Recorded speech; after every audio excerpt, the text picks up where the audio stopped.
Madam Speaker, I rise today to highlight significant developments in the ongoing commercial nuclear energy scandal in Ohio, the worst in U.S. history. It involves FirstEnergy Corporation's conspiracy, wire fraud, and bribery of highest-level Ohio public officials in return for a legislative bailout of its flagging nuclear plants. Bribed public officials made sure that the company's debts were dumped on the public as they violated public safety time and again.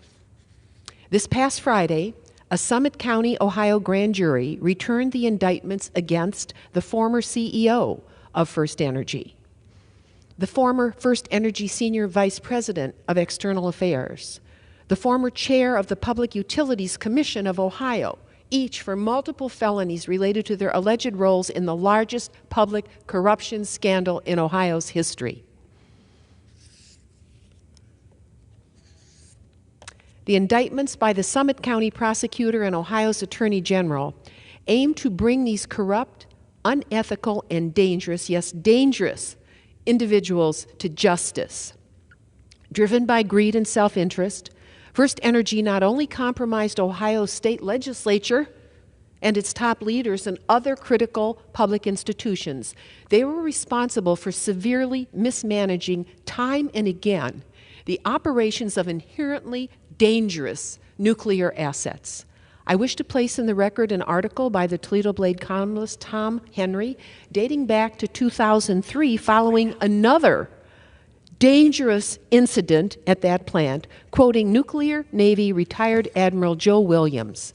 Admiral Williams strongly condemned the malfeasance and nuclear endangerment attendant to the top managers and corporate chieftains, and that kept on year after year after year.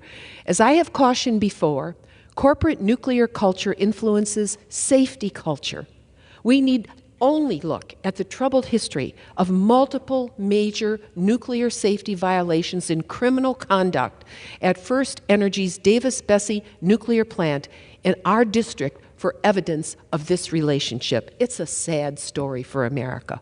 One must ask whether and how the fines and penalties that FirstEnergy and its subsidiary, Energy Harbor, have had to pay to avoid criminal and civil trials.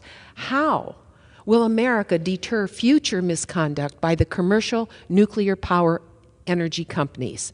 Federal regulators didn't do their job. What is clear is that more justice must be achieved to make Ohio ratepayers and our communities safe and whole again.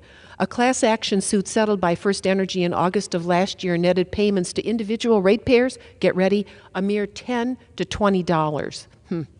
Moreover, Ohio consumers continue to subsidize FirstEnergy's antiquated coal-fired power plants even outside Ohio under the portion of H.R. 6 that passed the state legislature that is yet to be repealed. Another casualty is the local school district in Oak Harbor, Ohio, where the Davis-Besse plant is located. It continues to suffer millions and millions of huge dollars of tax losses due to the incremental devaluation of the plant's public utility property values over the years. I continue to urge the state legislature, state and federal prosecutors, and state and federal regulators to take bold action. Let's right these wrongs, and let's assure federal authorities achieve safe, clean, modern, and responsible nuclear energy production in Ohio and in this country. This slipshod, corrupt nuclear energy must never, ever, ever happen in America again. Thank you, and I yield back and ask that extraneous materials be added to the record as well, and I yield back.